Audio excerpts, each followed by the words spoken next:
All right, good morning. Let me say at the start, this is one of those that I would rather ask forgiveness for than permission, okay? So, there's this man who is very, very fascinated by technology. I mean, he's really, really into it. And he's a husband and he's a father, and he decides to buy a lie detector robot, okay?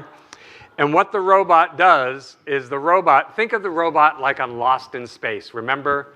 Danger, danger, Will Robinson. Remember that, right? All right, so what this robot does is that when somebody lies, the robot reaches out and slaps them, okay?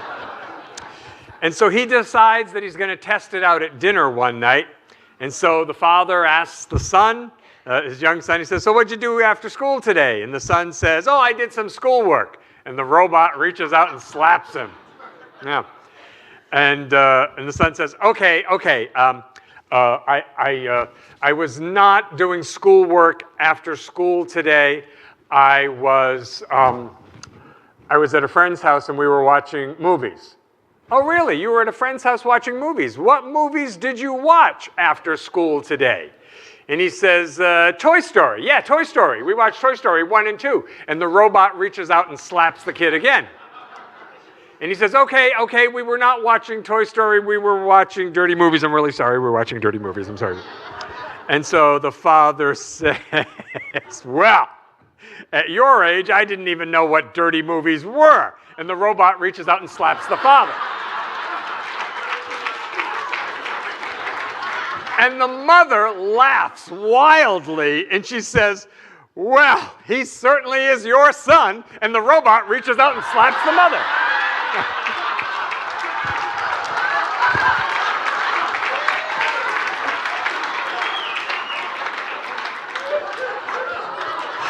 I know people will never remember the talk, but they will remember the joke, huh? This is a good response, good response. Okay, so I know lots of people, I have lots of people that I know who are very controlling, and they admit that they're controlling, right? Maybe I'm the only one who has people like that in my life, but I suspect you do as well. Now, here's my observation about thinking that we are in control. Most of it is an illusion. It really is. But one place where we actually really do have control is right here, that we can control our own thoughts. At least we can make forward movement toward becoming better and better at controlling our own thoughts. When we let go, and this is a big part of science of mind, when we let go of our negative emotions, when we let go of limiting beliefs, what happens is the beliefs we have about ourselves, about life, about other people, all of that, we become more aligned with the spiritual truth, the truth that we were born with within us. And we actually become, in a more conscious, healthy way, involved in creating our own experience of life. We become more responsible for our lives, in other words, because what we've done is that we've released the baggage that we were carrying, and now we can be in this position of really being a co-creator with God in our own life. So imagine, I would just ask you this morning to imagine, what is it that would make you happy and not infringe on anybody else's free will, okay? Because I know a lot of times what people want would actually step on somebody else's free will. So for those of you who are thinking, well, I know what would really make me happy, George Clooney is taken, okay? So that would violate his free will. So you can't treat for George Clooney to be yours, right? I don't think his wife would appreciate that. So anyway, you can whatever you want is fine as long as it doesn't violate somebody else's free will, because it's karmically incorrect, right? So science of mind, it says in our textbook that science of mind does not promise you something for nothing. But it does teach that for the student who will comply with the teachings, you can be more happy, more peaceful, more prosperous, more creative. And then it goes on to say that you can have what you become. You can have whatever you become in consciousness. Now, this to me is one of the most fascinating, the most interesting things in all of the teaching, that we can have whatever we become in consciousness. What I become more of on the inside is what I can experience out here in the world. So it's imperative to focus on what you do want, on what you do desire for your life, and not always be focusing on what you don't want or what you fear. And I know people have told me again and again, they are so focused on what they don't want, they're afraid to even talk about what they do want. They're so focused on what they're afraid will happen that they are not involved with the mental, spiritual activity of creating what they do want their life to look like. So what would I like to have more of in my life is what I want you to think about this morning while I speak here. And I want you to know the universe, honest to God, has no judgment on anything you want as long as it does not infringe upon anybody's free will. So many years ago, how many years ago? Long, long ago, in a distant land, like 25 years ago, when I first came here, and the church was that way, facing that way, I used to do the Wednesday night services. Reverend Mark LaPonce was not even a gleam in somebody's eye back then. He was, So I used to do the Wednesday night services, and I would take these prayer requests and I would do the treatment out loud for everybody at the service. And sometimes people would come up to me after service and say, I don't think people should be praying for a refrigerator. I don't think people should be praying for a car. That doesn't seem very spiritual to me. And I'd say, oh, okay, well, thanks. Thanks for that. Have you ever lived in Los Angeles, say in the summer, and not had a refrigerator? Maybe with a house full of kids who all wanted like cold milk and a popsicle and things like that. Because, I myself, I have never been without a refrigerator, but I can imagine that would be pretty challenging. And remember, the universe is infinite. So it could be that God is using the refrigerator to grow someone's faith. That in the process of demonstrating their refrigerator, that's how their faith starts to grow. And now, I don't know about you, but I have actually lived in Los Angeles without a car. I was not more spiritual, I'm here to tell you. No, because every day I would have to walk from Sunset Boulevard down to Santa Monica Boulevard, all the way down Santa Monica Boulevard to La Cienega, carrying my clothes for 2 jobs. I'm telling you, in the heat of August, I was not thinking spiritual things. I was not, So again, it's really important, I think that, whatever you like, the universe has no judgment on it.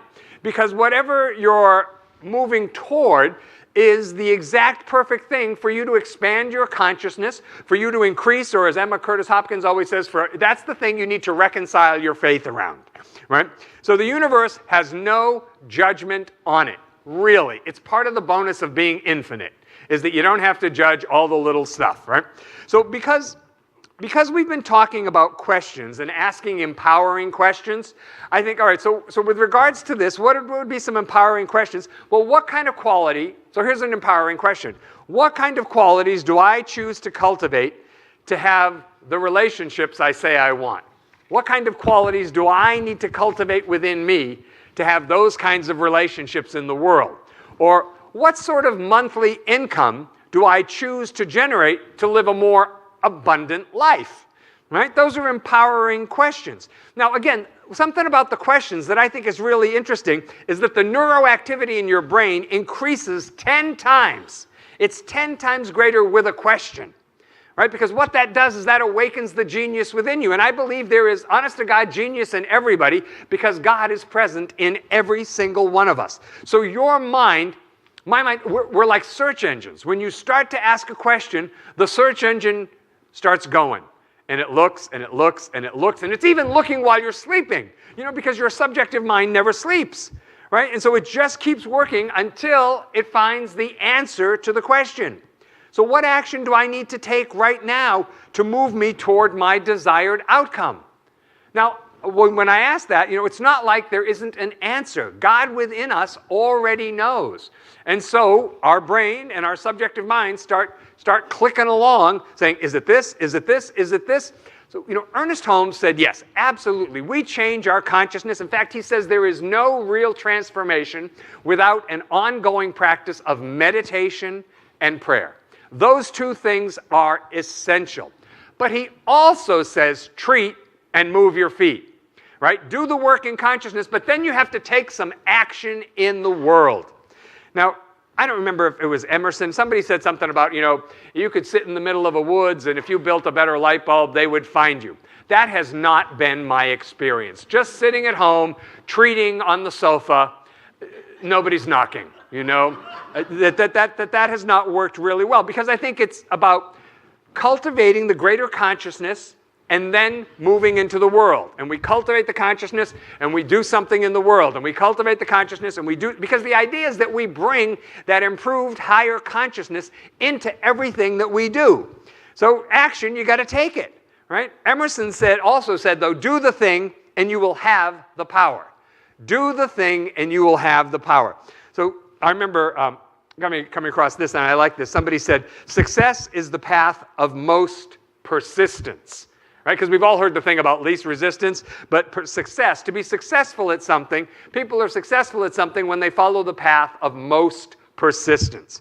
Right? So if an obstacle occurs, you know, and I know it does, what we do is just take the attitude of, well, I just have to adjust. I just have to adjust. You know, what did I learn from this experience? What would I do differently? See, because it's not about quitting, and it's not about beating yourself up. Please, please, don't use the spiritual path as something else to beat yourself up about. Right? What did I learn from this? What would I do differently? Because if we learn something and we do something differently, then there was no failure there. That was not a lost experience. In the Abundance Workshop I teach every summer, it's coming up soon, I always say that you can have probably, very likely, the odds are stacked in your favor that you can have whatever you really, really, really, really, really want. That many reallys. Really, really, really, really, really want. People will say, oh, I want this, I want this, I want this, I want this. But if that's just kind of a wish list. They're not going to do the work in themselves to help bring that about, to make that so in your life. But if you really, really, really, really, really want something, to me that says, I'm willing to do the work. I'm going to do the effort, the physical and the spiritual, to bring this about because it's so important to me. Because remember, the principle is that what you focus on expands. Now, the other thing that's true is that most often in life, we get what we expect.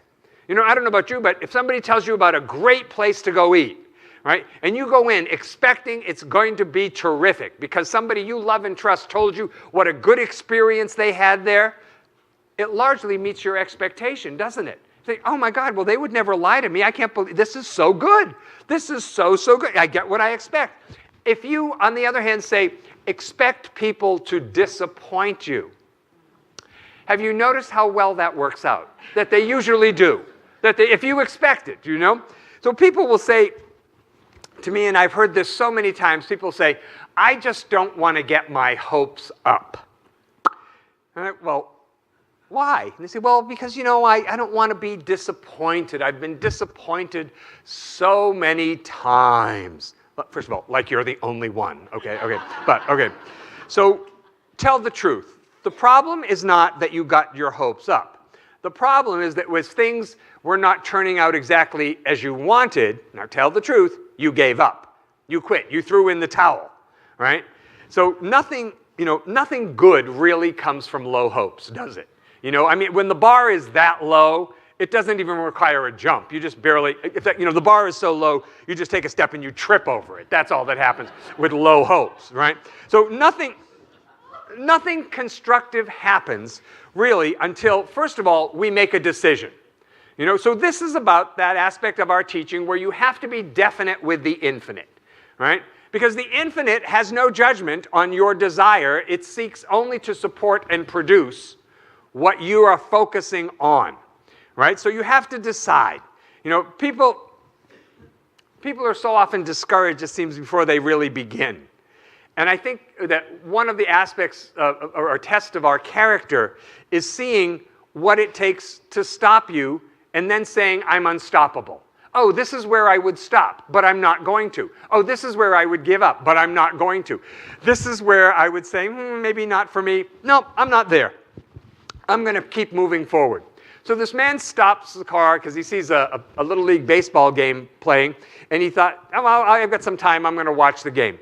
And so he asked one of the young kids who's playing what the score is. And the young kid says to him, we're behind, 18-0. And the guy says, well, I must say, you don't look the least bit discouraged for being behind 18-0. And the kid says to him, discouraged? Why should we be discouraged? He says, we haven't even been up to bat yet. So we cannot focus on what we desire and what we don't want at the same time. They cancel each other out, right? We're moving toward or away from something all the time, I believe. There's never just like, well, I'm just hanging out here at the equator. You know, you're either going north or you're going south with things.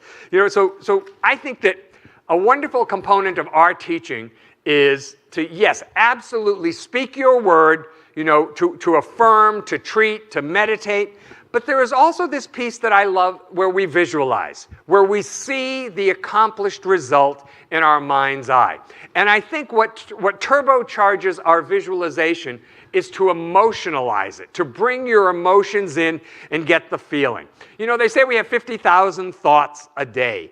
So with those thoughts, we are most often picturing something. We're picturing something. I know some people out there are saying, but I'm not visually oriented. Look, if we sat one-on-one and I asked you to describe your living room to me, you would be able to describe it, right? So that means that you have some visual capacity, right? Or if I asked you to tell me what your car looks like or what your kid looks like or something, you would be able to tell me something, right? So that means that there's some visual ability there, right? And so I think that the way this works is that when we have a visual image that we come to again and again and again, and we bring some emotion into it, that's a really strong impress on our subconscious mind to set about producing this. Right? So clarity, having clarity of what we want, I think gives us direction. Clarity about what? Well, you know, what do you want to be? What do you want to do? What do you want to have? What do you want your life to be about?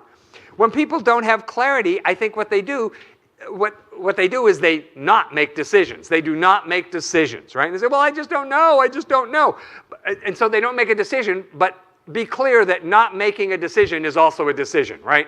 You go to default, that was a decision. So when we're clear on some desired outcome, and remember, the universe has no judgment on your desire. Right? So when we're clear on the desired outcome, it enables us to really take constructive action in the right direction. You know, the word decision comes from the Latin root decis, D-E-C-I-S-E, which means to cut off all other options. Isn't that great? To make a decision means I'm ruling out all the other things. So I had read something, I don't remember exactly where it was, but Napoleon landed with his army on someplace, and they had to win. Napoleon was determined he was going to win this battle. And so what he did was he burned all the ships. Yeah. So that was like, okay, no other options. His army had to win because their ships were now gone. Right? So I think we have to consistently visualize and emotionalize our vision. Like we have no other option, because this helps to overcome fear and thoughts of rejection and thoughts of doubt and all those things that tend to hold us back. You know, I believe that we're all magnetic in that everybody's putting out a vibration all the time. You know, and the way that works is as within, so without. As within, so without. So if the within is good, the without will be good. And when the without is stinky, that means there must be something stinky on the within. All right? So this is basically the law of attraction, but another way to think of it is there are things that vibrate at the same frequency as us. And that's what comes into our life really, really easily. So how great would our life be if we put the same attention and energy on the vision of what we really want to have in our life and took all that energy off of what we're afraid of and what we're not going to have? If we took all of our energy and attention and put it on, I am in the process of co-creating my life with God, and this is what I believe it looks like, and oh yes, I'm open to this or something better. Because I think that's important, to always leave a little room for this or something better. You know, I think that fear is the biggest obstacle to manifesting whatever it is we do want in our life. People are afraid of not getting it, they're also afraid of getting it. You know? But if we consistently visualize, if we consistently visualize a negative picture, guess what we're going to manifest? Something negative. And why are we surprised by that, right? But in the face of fear, what if I act as if the fear is not there? But I'm afraid. But what if you weren't afraid? but I'm afraid. But what if you weren't afraid? No, no, really, what if you weren't afraid? How would you be? How would you think of yourself? What step forward would you take? So yes, absolutely, positive thinking is very important. I think it's infinitely better than negative thinking, because no good comes from negativity. It's really hard for the universe to bless you in any kind of constructive way if you're just so negative. We have never heard anybody ever say, I was just so negative the universe poured on the blessings. That is not how it works, right? So yes, positive thinking, and yes, absolutely, be affirmative. Talk to yourself in an affirmative way. Say your affirmations, and take positive action. Positive action like visualizing, emotionalizing the greater good, all of that, but also action in the world. Because, the way we contribute to changing our behavior is through taking action. Now, I've heard for years and years and years, it takes 21 days to change a habit. Personally, I think I need more time. Sometimes. I'll just tell you the truth, I remember my first time doing all of the lessons in A Course in Miracles. So in A Course in Miracles, there are 365 daily meditation exercises. And so I started out really great. Well, let me tell you that to do 365 lessons actually took me 2 years. Because some days I just didn't think I did it right, or I missed a couple of times. It says do it 3 times, 5 times, whatever, and I didn't quite do that. So it's okay. It just takes as long as it takes. But remember, I don't think there's any idling. We're never really in neutral. We're either moving forward or moving back. We're either expanding or we're contracting. Now, I think for us this week, you get to decide. You don't have to tell anybody. You get to decide what it is you're seeking to create, seeking to experience in life. And know that the universe says yes, and we have a whole bunch of tools at our disposal to move us forward. Let's pray. So we turn our attention inward now, remembering that right here where we are, the fullness, the allness of God is. That we are surrounded and filled with this infinite loving spirit that knows only yes. And so I claim for each and every one of us that not only are we connected with God, but we're connected with each other on the unseen side of life. And I claim for each and every one of us that we are open to a greater good in some area of our life. Whatever that is, whether it's our health or our relationships, our finances, our creative expression, we are open to a greater good. And I know that the universe absolutely responds affirmatively. So we do what we know to do in mind and in the world to move ourselves forward. We include in our prayer today our family members, our friends, our loved ones, those people we hold so dear in our heart. And we see them surrounded by a mantle of God's peace and God's love. We know that right where they are, wherever they are, God is fully present right there. And so we bless our church. We bless all churches everywhere, synagogues and temples and mosques and ashrams, all paths to God. And we let our prayer be a blessing that surrounds the entire earth, touching all people, all situations, remembering that God is present in all of it. As peace, as harmony, as love, as all needs met. This is the spiritual truth that we build our faith on. And so, with a full heart, I give thanks and I release this word. I know that it's so, and so it is. Together we all say, Amen.